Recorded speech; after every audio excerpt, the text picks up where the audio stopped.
Franchise history, the road to the Super Bowl in the AFC is running through M&T Bank Stadium because Lamar Jackson and the Ravens went into Cleveland yesterday, and after a slow start did things like this. Down early 6-0, there would have been a missed extra point. Lamar Jackson threw 2 touchdowns late in the second quarter to Mark Andrews after Freddie Kitchens had mismanaged the clock and the Browns had just played horribly in the final 2 minutes. They had a shot to make it interesting here, but they, for some reason, went for 2 after a touchdown.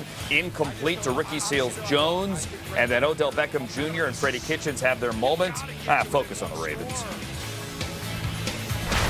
13-2. 13-2, that's dope. We got a great group of guys. I'm happy right now. I'm startled. We're gonna celebrate on the plane probably, but I'm just happy. We got a great ride going on right now. We just got to keep it going. You know, we want to get to the Super Bowl. This is not a Super Bowl game. We fought hard. They fought hard. You know, they wanted this victory as bad as we did. We didn't want them to.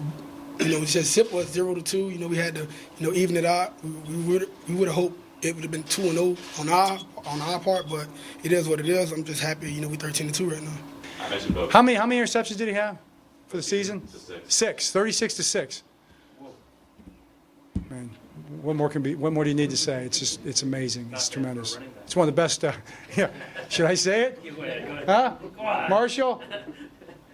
It's not bad for a running back. We good? That's a drop the mic. Get out of here. Everyone's having a laugh there. Not bad for a running back. You heard that from the audience there with John Harbaugh. 1 seed, but we're not done yet.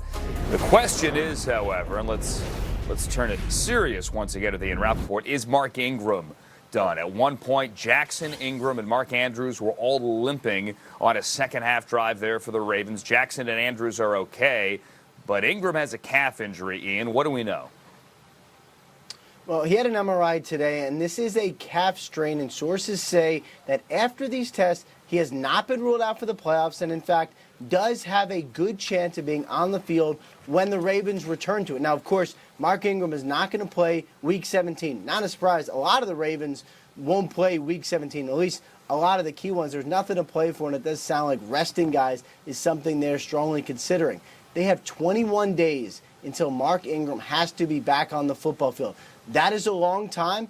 It's 3 weeks according to my math, and from what I am told, there's a good chance that Ingram is back there. He just may not be 100%. And as we've seen with T.Y. Hilton, the risk of re-aggravating a calf strain is there as well. Yeah, you need to be careful here. He's such a huge part. Granted, they have other running backs, Gus Edwards, Justice Hill, but Mark Ingram is kind of the engine there in that machine behind Lamar Jackson. He is the engine, so yeah. It's certainly one to keep an eye on here as RG3 is expected to start, though nothing official, Week 17. Thank you, Ian Rappaport. The Ravens are going to play the Steelers Week 17, and there's no other way to say it, but against Le'Veon Bell, the Steelers just blew it yesterday. By the way, love Le'Veon here. They started Devlin Hodges, and Tom Pelissero is now telling us, he reported about 10 minutes ago, that it's going to be Hodges again this week. Mason Rudolph isn't going to play this week with a shoulder injury. At one point, Hodges was benched yesterday after throwing that early pick.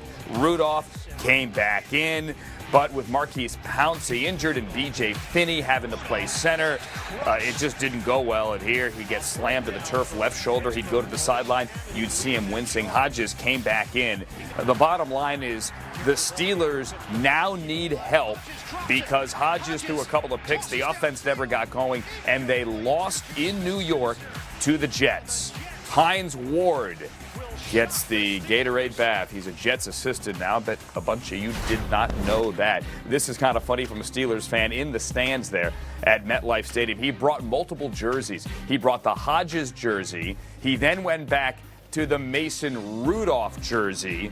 He was doing the change in the stands thing. And then, what is that, Rudolph? Does he have a Bubby Brister jersey? Does he have a Paxton Lynch jersey? Because Paxton Lynch is going to have to dress this week for the Steelers. The Titans are also one of those teams fighting for the AFC wild card spot. They could not get a win yesterday against Michael Thomas and the Saints. Congratulations to Mike Thomas, who passes Marvin Harrison. Most receptions in a single season in NFL history. He had a touchdown here to cap it all off. Saints beat the Titans 38-28. It actually didn't matter for the Titans that they lost. We'll explain that in a second. The crazy thing is the Raiders are still alive. They needed 4 things to happen early for them to even have a shot. All of those things happened when I say early, the 1 o'clock Eastern time games. They then come out and they get right in the end zone against the Chargers. Hunter Renfrow, 56-yard touchdown, his first game back after missing 3 games with a rib injury. Derek Carr into the stands with that football. It was a Raider crowd, and the Raiders win 24-17. And I'm telling you, the Raiders have a shot, but they're gonna need the Titans and the Steelers lose. The Titans are the wild card team in the AFC if they win. That's it. Win, beat Houston, the Titans are in. If they don't win, then they need some help. The Steelers can get in if they win and the Titans lose, or all the other things on the bottom. The Raiders need 4 things to happen. They need to win. They need the Titans to lose, the Steelers to lose. They need the Colts to win. And then they have to win on strength of victory over the Steelers. We'll explain that later. They could win it a lot of different ways. The Patriots, by the way, are looking pretty good if you didn't notice. That's next.